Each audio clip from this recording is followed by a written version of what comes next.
Hi everyone, welcome to this channel. Friends, మనం last వీడియోలో జీర్ణక్రియ వాటి పద్ధతుల గురించి తెలుసుకున్నాం.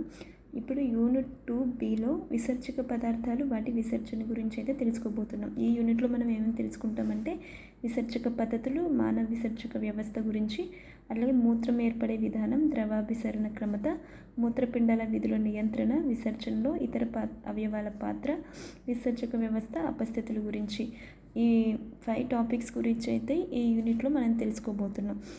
అయితే ఫస్ట్ మనం ఏం చేస్తామంటే విసర్జక పద్ధతులు ఏమేమి ఉన్నాయో దాని గురించి తెలుసుకుంటాం.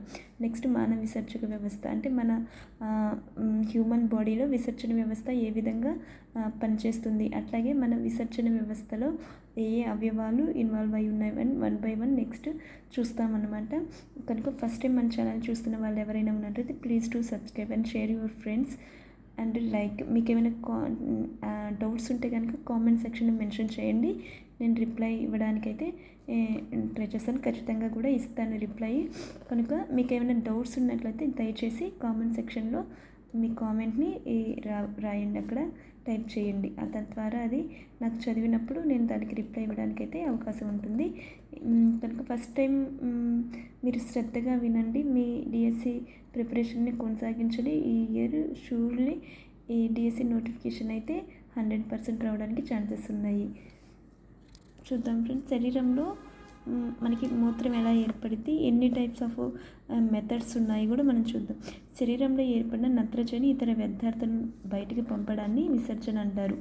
మూత్రపిండాలు ముఖ్య విసర్జక అవయవాలు. నీటి ద్వారా నత్రజని వ్యర్థాలను వెలుపలికి పంపించబడతాయి. ప్రోటీన్ల, న్యూక్లిక్ ఆమ్లాల జీవక్రియలు అమ్మోనియాను ఉత్పత్తి చేస్తాయి. ప్రోటీన్లు అట్లాగే న్యూక్లిక్ ఆమ్లాలు జీవక్రియలు అమ్మోనియాను ఉత్పత్తి చేస్తాయి. జలచర జీవులు అమ్మోనియాను అమ్మోనోటెలిక్ శరీర ఉపరితల ముప్పల ద్వారా వ్యాపన పద్ధతిలో విసర్జిస్తాయి. ఇతర భూచర జంతువులు అమ్మోనియాను కాలేయంలో ఆర్నిథిన్ వలయం ద్వారా తక్కువ విష స్వభావం ఉన్న యూరియాగా మార్చి విసర్జిస్తాయి అన్నమాట. దాన్ని మనం యూరియోటెలిక్ అంటాం. కీటకాలు, సరీసృపాలు, పక్షులు, భూచర నత్తలలో నత్రజని జీవక్రియ అంత్య పదార్థం యూరిక్ ఆమ్లం. ఇట్లా యూరిక్ ఆమ్లాన్ని విసర్జిస్తే దీన్ని యూరికోటెలిక్ అంటారనమాట.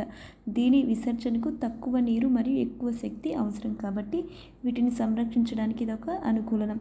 క్షీరదాలు ప్యూరిన్ జీవక్రియలో యూరిక్ ఆమ్లాన్ని ఉత్పత్తి చేస్తాయి. తోకలేని కోతులు, మానవుడు తప్ప మిగిలిన క్షీరదాలు యూరికేస్ ఎంజైమ్తో యూరిక్ ఆమ్లాన్ని అల్లంటాయిన్గా మారుస్తాయి. ఇది సులభంగా నీటిలో కరుగుతుంది. కొన్ని జంతువులు అధికంగా ఉన్న అమైనో ఆమ్లాలను కూడా విసర్జిస్తాయి. అమైనోటెలిక్. మూత్రపిండాలు H+ అయాన్లు విసర్జించి ఆమ్లక్షార సమతుల్యతను కాపాడతాయి. శరీర ద్రవాలు లవణ క్రమత ద్వారా మూత్రపిండాలు ద్రవ లవణ సమస్థితిని కాపాడతాయి. ఈ క్రమత దేహానికి అత్యవసరం, ఎందుకంటే జీవ పదార్థంలో నీరు, లవణాలు ప్రధానమైనవి. ఆహార లోపం కంటే వేగంగా నిర్జలీకరణం మానవుడిని చంపేస్తుంది, డీహైడ్రేషన్. అందుకనే తరచూ మనం వాటర్ని త్రాగుతూ ఉండాలన్నమాట. డేకి 6 లీటర్స్ ఆఫ్ వాటర్ అయినా మనం తాగాలి. మృదులాస్థి చేపల కణజాలాలు అధిక యూరియాను గాఢత తట్టుకునేటట్లు వాటికి అనుకూలనాన్ని ఏర్పరచుకున్నాయి. ఈ చేపలు, ఉప్పునీటి చేపలు, మలస్కాలు ఎక్కువ పరిమాణంలో ట్రైమిథైల్ అమైన్ ఆక్సైడ్ను కలిగి ఉంటాయి. ఇది శరీర ప్రోటీన్లను యూరియా వల్ల స్వభావ వికలనం చెందకుండా కాపాడుతుందన్నమాట. ఎక్కువ పరిమాణంలో ఏం కలిగి ఉన్నాయంటే ట్రైమిథైల్ అమైన్ ఆక్సైడ్ని కలిగి ఉన్నాయన్నమాట. అందువల్ల ప్రోటీన్లను యూరియా వల్ల స్వభావ వికలనం చెందకుండా కాపాడుతుందన్నమాట. నెక్స్ట్ మనం విసర్జక పద్ధతుల గురించి చూద్దాం. అమోనియా ముఖ్యంగా మన నైట్రోజనస్ వేస్ట్ మెటీరియల్స్లో మనకి మెయిన్ అది కాబట్టి ఆ నైట్రోజనస్ వేస్ట్లో ఈ 3 టైప్స్ ఉన్నాయంట. కొన్నిట్లో యూరియా, కొన్నిట్లో NH4 అమోనియం, కొన్నిట్లో యూరిక్ ఆమ్లం. ఈ 3 types of nitrogenous waste materials ఒక్కొక్క దాంట్లో ఒక్కొక్క విధంగా జరుగుతుంది. చేపల్లో అమోనియా, ఎందుకంటే చేపలు ఎక్కువ నీళ్ళల్లో ఉంటాయి కాబట్టి వాటిని అమోనియా విసర్జించడానికి అవి అనుకూలాన్ని చూపిస్తాయి. అట్లాగే యూరిక్ ఆమ్లం మనకి పైన ఎగిరే పక్షులు అవన్నమాట. అవన్నీ యూరిక్ ఆమ్లాన్ని విసర్జిస్తాయి అన్నమాట, ఎక్స్క్రీట్ చేస్తాయి. మన యూరియాని అంటే క్షీరదాలు, ఇవన్నీ అస్థి చేపలు, క్షీరదాలు, ఉభయచరాలు ఇవన్నీ కూడా ఈ యూరియాని ఎక్స్క్రీట్ చేస్తాయి అన్నమాట. ఎదట్లాగో ఇప్పుడు చూద్దాం. అమోనియా ముఖ్యంగా అమైనో ఆమ్లాల విచ్ఛిన్న క్రియలో ఉప ఉత్పన్నంగా ఏర్పడుతుంది. నీటి లభ్యతను బట్టి అమోనియా అదే రూపంలో లేదా యూరియా, యూరిక్ ఆమ్లంగా మార్చబడి విసర్జించబడుతుంది. అంటే ఎక్కడుండే ప్లేస్ అనుకూలనాన్ని బట్టి అక్కడ జీవులు యూరియాని విసర్జిస్తాయన్నమాట. నైట్రోజనస్ వేస్ట్ మెటీరియల్స్ని ఎక్స్క్రీట్ చేస్తాయి. అమోనియోటెలిజం అంటే అమోనియాను ముఖ్య నత్రజని వ్యర్థ పదార్థంగా విసర్జించడాన్ని అమోనోటెలిజం అంటారు. అమోనియాను ముఖ్య వ్యర్థ పదార్థంగా విసర్జించడాన్ని అమోనోటెలిజం అంటారు. దీన్ని విసర్జించే జంతువులను అమోనోటెలిక్ జంతువులని అంటారు. అమైనో ఆమ్లాల ఆక్సిడేటివ్ డీఅమినేషన్ వల్ల అమోనియా ఉప ఉత్పాదకంగా ఉత్పత్తి అవుతుందన్నమాట. సకశేరుకాల కాలేయంలో ఈ చర్య జరుగుతుంది. సకశేరుకాలు అంటే వర్టిబ్రేట్స్ అన్నమాట, వెన్నెముక ఉన్నవి. అమోనియా అత్యంత విషపూరితమైనది. మనకి ఈ 3 వ్యర్థ పదార్థాలలో ఇది చాలా పాయిజనస్ వేస్ట్ మెటీరియల్ అన్నమాట. వీటిలో అమోనియా సులభంగా కరగడం వల్ల నీటిలో అమోనియా సులభంగా కరిగిపోతుంది. జలచర జీవులు దీన్ని అదే రూపంలో విసర్జిస్తాయి. 1 గ్రామ్ అమోనియా విసర్జనకు 300 నుంచి 500 మిల్లీలీటర్ల గ్రామ్కు 10 మిల్లీలీటర్స్ అనుకుంటే మనకి 1 గ్రామ్ వేస్ట్ అమోనియా రిలీజ్ చేయడానికి 300 to 400 అంటే ఇంచుమించుగా 40% ఎక్కువ నీరు అవసరం అన్నమాట. 1 గ్రామ్ వేస్ట్ రావడానికి నీరు అవసరం. నిమ్న అకశేరుకాలు అంటే ఇన్వర్టిబ్రేట్స్ అనేకం అమోనియాను శరీర ఉపరితలం నుంచి వ్యాపనం ద్వారా విసర్జిస్తాయి. వెన్నెముక చేపలకి వెన్నెముక ఉంటుంది కాబట్టి దీన్ని సకశేరుకాలు అంటారు. అసలు వెన్నెముక లేని నిమ్న జాతి జీవులు అంటే ఇంకా తక్కువ స్థాయి జాతులు ఆ జీవులు ఏం చేస్తాయంటే అకశేరుకలు ఇన్వర్టిబ్రేట్స్ అమోనియాను శరీర ఉపరితలం పైనుంచి వ్యాపనం రూపంలో విసర్జిస్తాయి అన్నమాట. అస్థి చేపలు అమోనియాను మొప్పల ఉపకల ద్వారా అమోనియా అయాన్ల రూపంలో విసర్జిస్తాయి అన్నమాట. అమోనియం అయాన్ల రూపంలో విసర్జిస్తాయి. వీటి నత్రజని విసర్జనలో మూత్రపిండాల పాత్ర చాలా తక్కువ ఉండిద్ది అన్నమాట. ఎందుకంటే ఈ అన్ని వ్యాపనం ద్వారా మొప్పల ఉపకల ద్వారా వేస్ట్ మెటీరియల్స్ని బయటికి పంపిస్తున్నాయి కాబట్టి మూత్రపిండాల పాత్ర అనేది చాలా తక్కువ ఉంటుంది. నెక్స్ట్ యూరియోటెలిజం. భూచర జీవనానికి అనుకూలంగా నీటి సంరక్షణకై తక్కువ విష స్వభావ నత్రజని వ్యర్థాలు అంటే యూరియా, యూరిక్ ఆమ్లాల ఉత్పత్తి అవసరమైంది. యూరియాను ముఖ్య నత్రజని వ్యర్థంగా విసర్జించడాన్ని యూరియోటెలిజం అని, ఈ విధంగా విసర్జించే జంతువులను యూరియోటెలిక్ జంతువులని అంటారు. సకశేరుకాల కాలేయంలో జరిగే ఆర్నిథిన్ వలయంలో అమోనియా కార్బన్ డైఆక్సైడ్తో కలిసి యూరియా ఉత్పత్తి అవుతుంది. అమోనియా కార్బన్ డైఆక్సైడ్ కలిపి యూరియాగా మారుతుంది. యూరియా వేనివేని కలయిక అని అడిగితే మాత్రం అమోనియా CO2 కార్బన్ డైఆక్సైడ్ కలయికతో ఉత్పత్తి అవుతుంది ఈ యూరియా. దీని ప్రసరణ వ్యవస్థ మూత్రపిండాలకు చేరుస్తుంది. అక్కడ గాలనం జరిగి యూరియా విసర్జింపబడుతుంది. యూరియా అమోనియా కంటే 1,00,000 రెట్లు తక్కువ విష స్వభావం కలిగింది. చాలా డిఫరెన్స్ ఉంది కదా. అందువల్ల జంతువులు ఎలాంటి ఇబ్బంది లేకుండా యూరియాను రక్తంలో రవాణా చేస్తాయన్నమాట. మన వేస్ట్ మెటీరియల్స్ రక్తంతో పాటు వచ్చి అక్కడ మాల్ఫీసియన్ దేహంలో అక్కడ గుచ్చగాలనం జరిగి అక్కడ మనకి ప్రాథమిక మూత్రం ఏర్పడుతుంది కదా. అక్కడ రెడ్ కలర్లోనే మూత్రం అనేది ఉంటుందన్నమాట. రెడ్ కలర్లో మూత్రం ఉంటుందన్నమాట, ప్రాథమిక మూత్రం. అందువల్ల జంతువులు కాబట్టి ఆ విధంగా మనకి ఫ్రీగా బ్లడ్లోనే యూరియా సర్క్యులేట్ అవుతూ ఉంటుందన్నమాట. యూరియా విసర్జనకు అమోనియా కంటే సుమారు 10 రెట్ల తక్కువ నీరు అవసరం. మృదులాస్థి చేపలు యూరియాను అధిక స్థాయిలో కణజాలాల్లో శరీరధర్మ యూరేమియా ఆ విధంగా అంటారంట అనమాట. కణజాలలో యూరియా నిల్వ చేసుకునేదాన్ని శరీరధర్మ యూరేమియా అంటారు. అవి ఏం చేస్తాయి? మృదులాస్థి చేపలు చేస్తాయి అన్నమాట.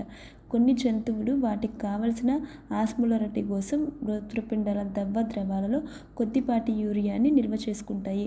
మూత్రపిండాలలో కొద్దిపాటి మూత్రాన్ని నిల్వ దేనికోసం యూరియాని నిల్వ చేసుకుంటాయి అంటే ఆస్మోలారిటీ కోసం. వానపాములు, మృదులాస్థి చేపలు, చాలా వరకు ఉభయచరాలు, క్షీరదాలు యూరియాని విసర్జిస్తాయి. చిన్న కోట్. మృదువైన వానలో ఉభయ క్షీరాలు యూరియాని విసర్జిస్తాయి. మనం కోట్స్ మీద ఆధారపడకూడదు, బట్ కొన్ని సందర్భాలలో మనకి ఈజీగా గుర్తుండడం కోసం ఇదొకటి గుర్తుపెట్టుకోండి, లేదంటే మీకు ఇష్టమైన కోడ్ని ఏదైనా క్రియేట్ చేసుకోండి. నెక్స్ట్ యూరికోటెలిజం. యూరిక్ ఆమ్లాన్ని ముఖ్య నత్రజని వ్యర్థంగా విసర్జించడాన్ని యూరికోటెలిజం అని, దీన్ని విసర్జించే జంతువులను యూరికోటెలిక్ జంతువులని అంటారనమాట.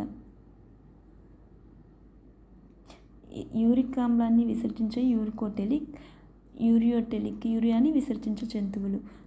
సరాప్సిడ్ జీవుల కాలేయంలో వాయునాళ ఆర్తోపోడ్ల మాల్పీసియన్ నాళికలో అమోనియా యూరిక్ ఆమ్లంగా మార్చబడుతుంది. యూరిక్ ఆమ్లం యూరియా కంటే తక్కువ విష స్వభావం కలది. ఇది నీటిలో తక్కువ కరుగుతుంది కాబట్టి దీన్ని కొద్ది నీటితో పాక్షిక ఘన పదార్థంగా విసర్జిస్తాయన్నమాట. యూరిక్ ఆమ్ల విసర్జనకు అమోనియా విసర్జన కంటే 50 రెట్ల తక్కువ నీరు అవసరం కాబట్టి నీరు తక్కువ లభించే జీవులలో ఇది చక్కటి అనుకూలనం. యూరిక్ ఆమ్లం వాయునాళ ఆర్తోపోడాలు, భూచర నత్తలు, సరీసృపాలు, పక్షులు ముఖ్య విసర్జకం. ఇక్కడ ఒక కోడ్ ఉంది, గుర్తుపెట్టుకోండి, లేదంటే మీకు నచ్చిన కోడ్ ఏదైనా క్రియేట్ చేసుకోండి. విసర్జక అవయవాలు. జీవక్రియల వ్యర్థాలను వెలుపలికి పంపే అవయవాలను విసర్జక అవయవాలు అంటారు. ఇవి నత్రజని వ్యర్థాలను వెలుపలికి పంపించడానికి, నీటి సమతుల్యతకు, శరీర బాహ్య కణద్రవంలోని అయాన్ల సంఘటనాన్ని స్థిరంగా ఉంచడానికి తోడ్పడతాయి. జంతు సామ్రాజ్యంలో వివిధ రకాల విసర్జక అవయవాలు ఉన్నాయి. చాలా అకశేరుకాలు ఇవి సాధారణ నాళం లాంటివి. మానవుడు ఇది అకశేరుకాల క్లిష్ట నాళ నిర్మాణాన్ని మూత్రపిండాలు ఉంటాయి. అకశేరుకాలు కొన్ని విసర్జక నిర్మాణాలను కింద వివరించడం జరుగుతుంది. సకశేరుకాలలోనైతే మనం మూత్రపిండాలు కామన్గా ఉంటాయి అన్నమాట. కానీ అకశేరుకాల్లో విసర్జన ఏ విధంగా జరుగుతుందంటే ప్రాథమిక వృక్కం. ఈ కణ ప్రమాణాలు అందనాళాల్లో ఏర్పడిన వలలాంటి నిర్మాణాలు.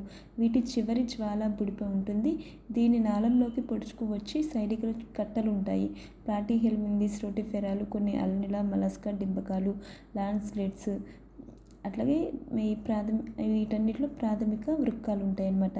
ఈ వృక్కాలు ప్రాథమికంగా అయాన్లు ద్రవ పరిమాణాన్ని క్రమపరుస్తాయి, అంటే ద్రవాభిసరణ క్రమత చేస్తాయి ప్రాథమిక వృక్కాలు. అంత్యవృక్కాలు ఏం చేస్తాయంటే ఇవి శరీర కుహర ద్రవంలో మునిగి కేశ నాళికల వలతో కప్పి ఉంటాయి. వానపాములం లాంటి అనెలిడా జీవుల్లో ఉంటాయి. అనెలిడా జీవుల్లో ఉండేవి ఏంటంటే అంత్యవృక్కాలు. ఇవి నత్రజని వ్యర్థాలను వెలుపుకు పంపి ద్రవ అయాన్ల సమతుల్యతకు తోడ్పడతాయి. అట్లాగే మాల్పీసియన్ నాళికలు. ఈ అందనాల నిర్మాణాలు హీమోలింఫ్లో తేలుతూ ఆహార నాళంలోకి తెరుచుకుంటాయి అన్నమాట. ఇవి కీటకాలు, ఇతర భూచర ఆర్తోపోడ్లో ఉంటాయి. ఇవి విసర్జనకు అదనంగా నీరు, లవణాలను సమర్థవంతంగా సంరక్షించడానికి తోడ్పడతాయి. వీటి ద్వారా వ్యర్థాలు ఆహార నాళంలో చేరి అక్కడ నీటి పునఃశోషణ జరుగుతుందన్నమాట. ఇవి ఎక్కడ ఉంటాయంటే ఆర్తోపోడ్లో ఉంటాయి మాల్పీసియన్ నాళికలు. అట్లాగే స్పర్శశృంగ గ్రంథులు లేదా హరిత గ్రంథులు. ఇవి క్రస్టేషియన్ల స్పర్శశృంగ ఆధారంలో ఉండి నేరుగా వెలుపలికి తెరుచుకునే జత నిర్మాణాలు. ఇవి హీమోలింఫ్ నుంచి వ్యర్థాలను సేకరించి బయటకు విడుదల చేస్తాయన్నమాట. కోక్సల్ గ్రంథులు. ఇవి ఎరాక్నిడా జీవుల్లో ఉంటాయన్నమాట. నెక్స్ట్ మూత్రపిండాలు, అంటే మనలోనే. అంత్యవృక్కాలు, వృక్కావయవాలు. హృదయావరణ గ్రంథులు. ఇవి మలస్కా జీవుల విసర్జక అవయవాలు, మూత్రపిండాలు. మనకు కూడా మూత్రపిండాలు విసర్జక అవయవాలు. నెక్స్ట్ మన విసర్జక వ్యవస్థ నెక్స్ట్ వీడియోలో చూద్దాం. ఫస్ట్ టైం ఈ వీడియో చూస్తున్న వాళ్ళు ఎవరైనా ఉన్నట్లయితే మీకు నచ్చితే లైక్ చేయండి, దయచేసి లైక్ చేయండి, సబ్స్క్రైబ్ చేసుకోండి. ఈ ఛానల్లో మనకి బయాలజీ, మెథడాలజీ క్లాసెస్, అట్లా కంటెంట్ క్లాసెస్ కూడా చేయబడతాయి. మనకి ఎగ్జామ్ అయ్యే నాటికి ఒక్కసారైనా కంప్లీట్గా సిలబస్ అయితే అవ్వడం జరుగుతుంది కనుక please do subscribe, share to your friends. Thank you watching.